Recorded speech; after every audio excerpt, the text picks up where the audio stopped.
puts up with this? That's what I don't understand.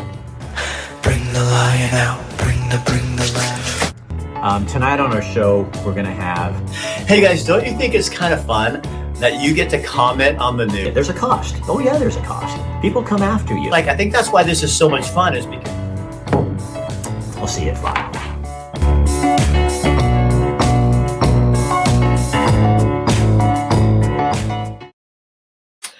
Well, today is Holocaust Remembrance Day, and I saw it on my calendar, and then a friend of mine in Montana, whose son also works in Montana and lives in Montana.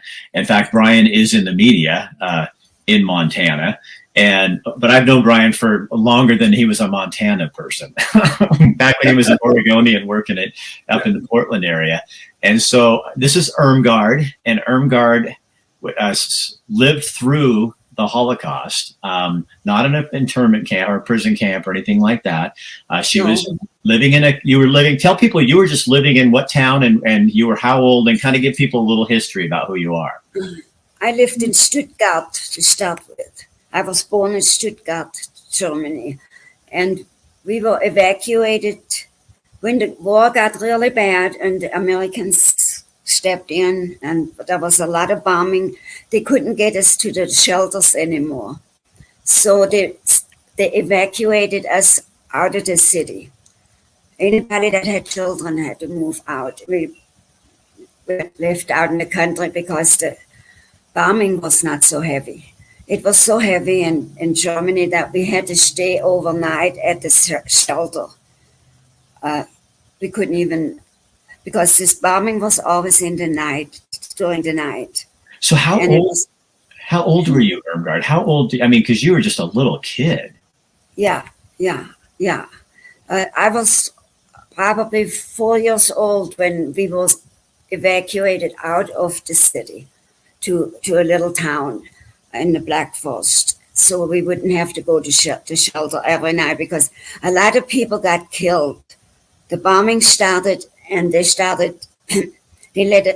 gave us a siren, and we could go to the shelter, but we had to run about it. Excuse me. We ran about a fourth of a mile to a shelter, and by the time we got there, bombs were already falling. So it got to the point we had to stay at night. We went there in the evening and stayed all night. So our parents... Irmgard, you take a drink of water for your throat. And Brian, tell me, when you heard Irmgard's story, you were just kind of shocked that you're sitting there with a history book, basically. Well, exactly. And, and I literally just sat on her living room rug and I went, oh my gosh. And just like I've always enjoyed studying history, Rick, and I said, this is just, Irmgard has got so many stories to tell. And some of the stories she told me, and she'll share today with the audience here, Rick, that just, you read about it in history, and then you put a face on it, and it becomes so much more personal at that point. So Irmgard, you used to see trucks with little kids pouring through town. Kind of talk about that, would you? About the little children, yeah. They never told us where they were going or anything. But we found out later on they were all killed. They were all... taken to the camps. Yeah, taken to the camps, and they were killed. And these were truckloads of children that were... Train loads. They came through in trains. Wow. What did you think as a kid? As a child? Well, we didn't know. And when we asked for any information, they told us, it's none of your business. You're too young to understand what's going on. We were not allowed to talk about it at all. And go ahead. Later on, we found out that they were taken to camps and they were all killed. They were all gassed. I had a neighbor that had to do the gassing, and he said they killed women, children. He died after he got home from the war. He had to do it. They made him do it. And he had to kill tons of people. And he died right after he got home. We got home in 45, and he couldn't live with himself. But he had to do it. He was a very fine, nice man, and it's just about, well, it killed him. Do you think that's what people don't understand, is that a lot of the German people did not know what was going on? That's it. At the time, we did not know. And when kids ask a questions, they always said, "You're a child. Don't ask any questions. None of your business." And so I guess we just didn't know. We didn't find out these things until afterwards. I have a friend that lived close to where the killing was done. And even to this day, she said she could smell the stench from the dead people. When the wind was blowing just the right direction, they could even smell it, where those people were killed. And it probably was maybe 50 kilometers from where one of the camps was, where they took the people. So was it your father that was in Siberia? Yes, my father was captured right at the end of the war by the Russians and taken to Siberia. And he was there for about 2 years, and they finally broke out. And I don't know what they did to the guide or the guard, I mean. And they walked all the way to Germany. It took them about a year and a half. Whoa. And you said they didn't have shoes? No, they had rags on their shoes, and they had some underground help with a little food, because it was snow. Through the snow they had to go. And his legs were all full of holes, shot full of holes. So they had no antibiotics at that time. And so he was suffering, and he finally died. It was a blessing that he finally could die. So tell us about when you went down into the basement of the home when you were just a little kid. Yeah.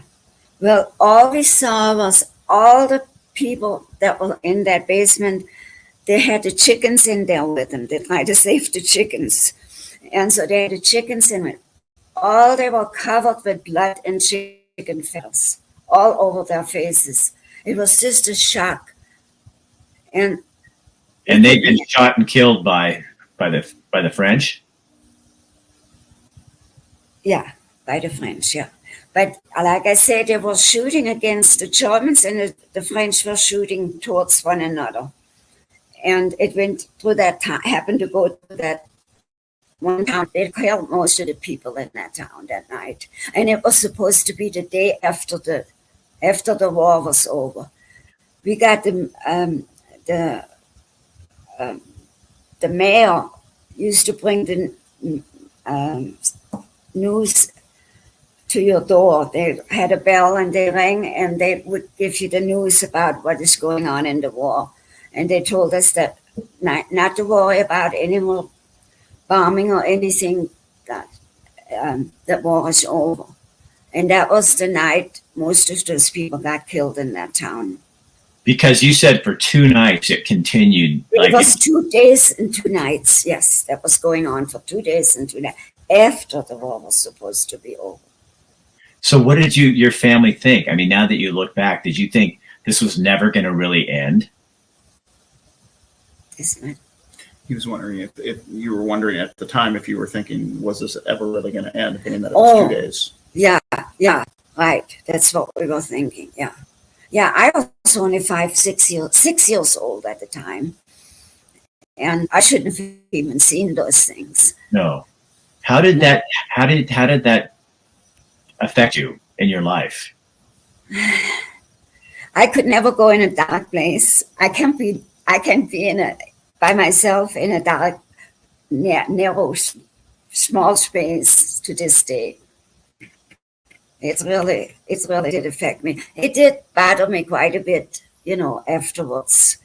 And then my aunt lived here in this country, and she wanted me to come over here. And my mother said to me, I wouldn't let you go, but I think it's a good idea. You went through too much when you were a child. And you never wanted another war. We never wanted another war, but we were going to get another war with Russia. That's the last thing she said to me. And I said, how do you know? She says, well, yeah. So Irmgard, we didn't talk about this, but I think this is kind of interesting. So what do you think now people your age or other folks in Germany are feeling right now with Russia doing what it's doing right now? I mean, how does that impact you today? It does bother me quite a bit. I watched quite a bit of the news, but I got to the point I don't want to watch it anymore. It's really affected me. Do you kind of hear your mom's words haunting you? You know what I mean? Yeah, Like there's telling me that she knew that we were going to be in war again. That was very strange, but she didn't live to see it, so she's died. So tell people in the audience too. I want you to talk about what they did to the women in your community and what you saw with your aunt. And out in the country, when we were out in the country, Yeah. well, they gathered all the women, the young women up, and they raped all the women in the town. And then the next day, they took the women on a wagon. They didn't have any transportation, but horses and hay wagons, what they were. And they loaded them up and took them to the hospital to be taken care of. And then they let them home. And the following week, they did the same thing again. And this went on for quite some time.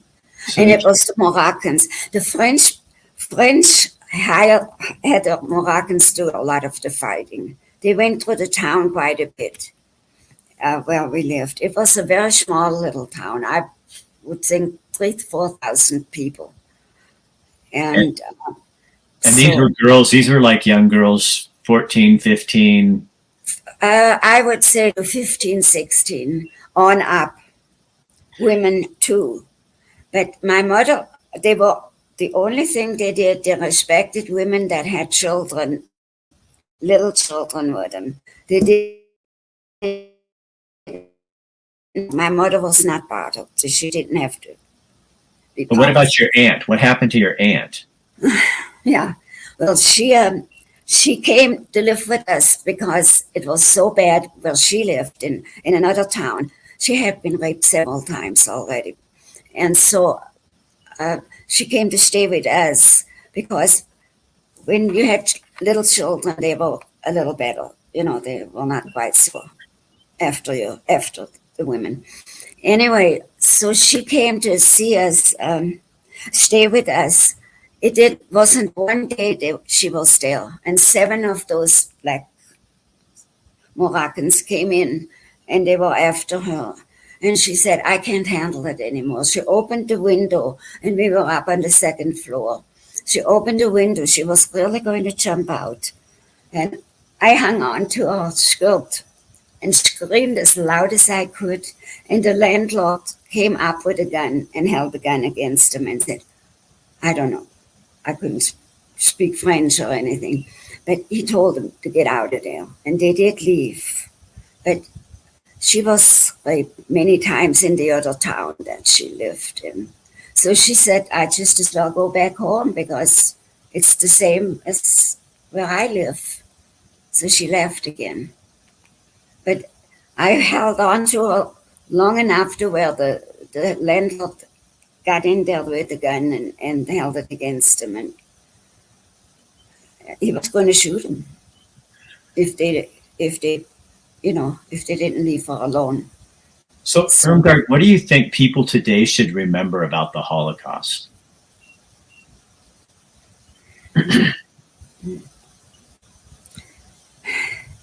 We don't want anything like that ever again.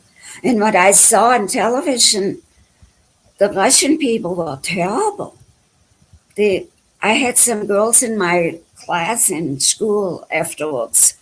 they were misplaced because the Russians killed their parents, and they just cut them to pieces of those young girls. And so they were staying in a bunker until they found homes for those girls, because they lost all their parents, either the men in the war or the women. Well, anytime the Russians got a hold of them, they killed them. You survived this, even and you have had obviously a very nice life. But is that always kind of something that is part of you, and you just, you know what I mean? You think about it? Oh yeah.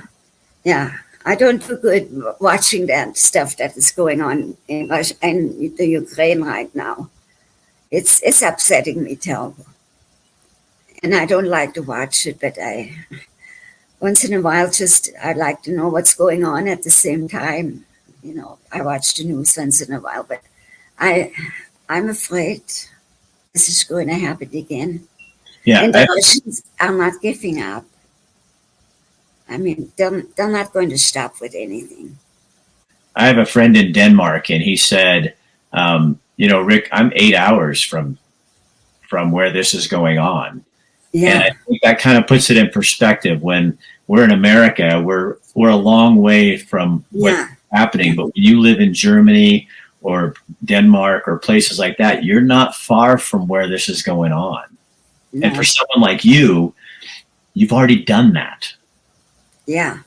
Okay, that's right. And that's why I feel really bad for the people over there. The way this is handled. I keep feeling that we should be able to stop that one person causing all the trouble that he is in the world. And my mother did say, this is going to happen again with Russia. And I said, how do you know? And she says, well, you're going to America. It's a continent of its own, and they can't get to you.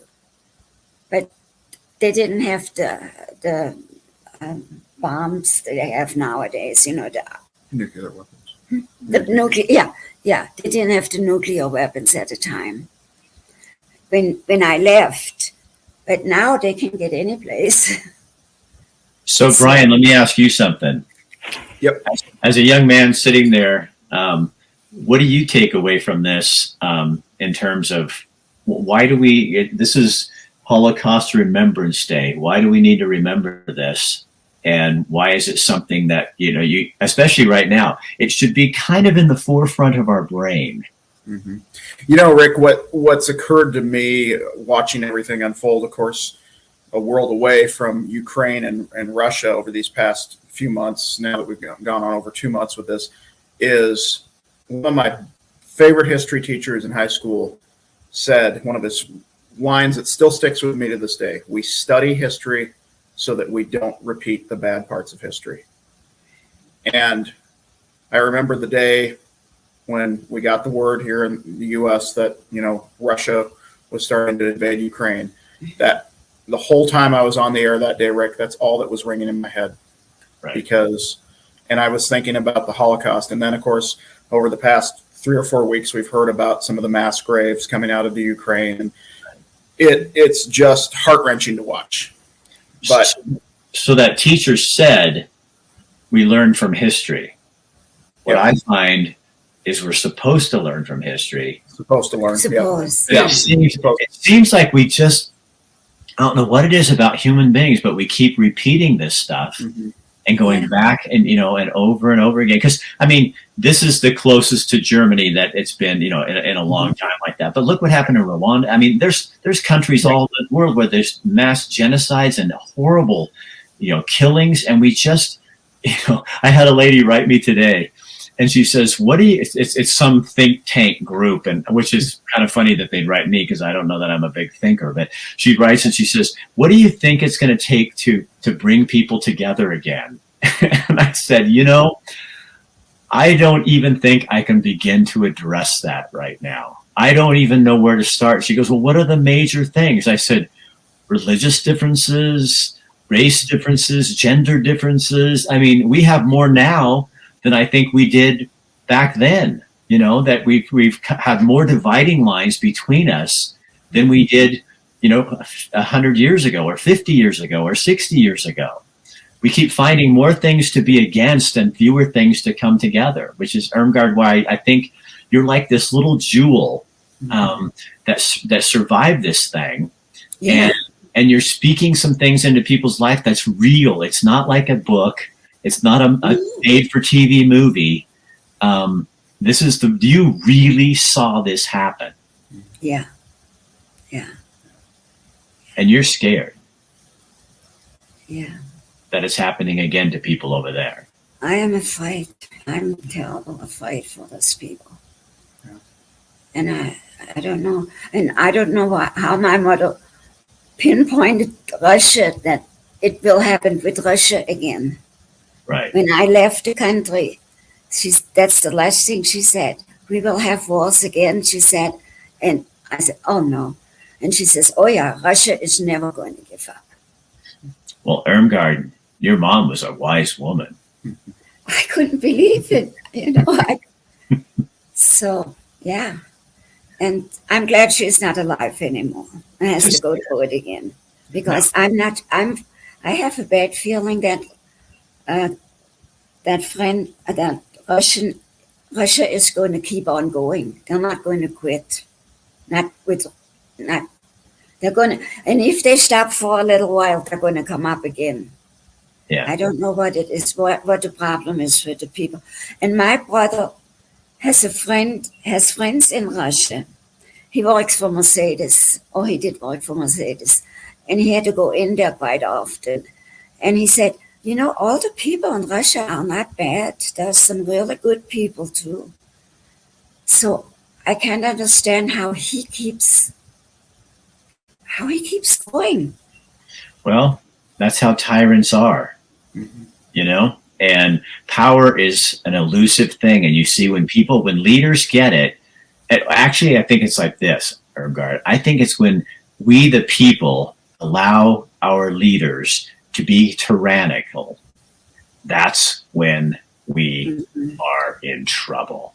And we should be learning from this and saying, no, we are still the power. And the German people, you know, are the power now in your country. But if we don't understand that and we listen to our leaders and let them tell us what we can and can't do, don't you, Irmgard, do you just love the freedom that you have in this country?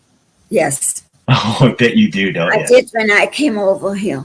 Oh my goodness, it was so different. It's changing now. I mean,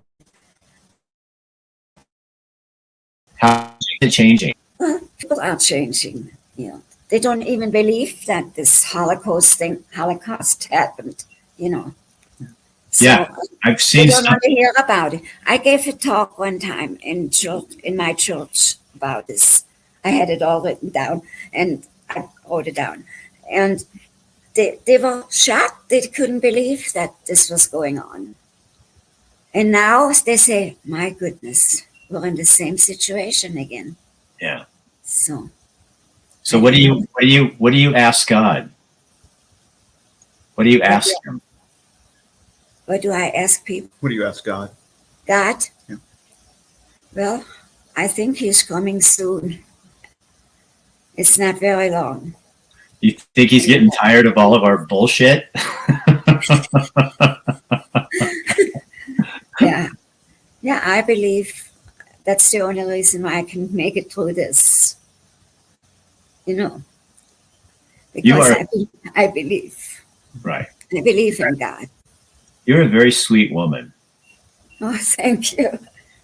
I bet your mom was a wonderful lady. Did you hear that? Yeah. She was, wasn't she? I have a daughter that is really a wonderful daughter. She is really good to me. Really? And there's not a day she doesn't call me or talk to me or come by or do something for me. So I'm very lucky. I have two boys too, but they're not like, oh. Boys are harder. Yeah. girls are, yeah. Yeah. My wife and I have two sons, and we're both going, well, we're in trouble. Yeah. Going, Yes. we didn't have a daughter, so we hopefully their wives will someday take care of us. But it's like, oh, we're in big trouble. Irmgard, Yeah. thank you for spending time just talking and sharing that with us. And Brian, thanks for setting this up. And Susie, thank you for being a good daughter to your mama.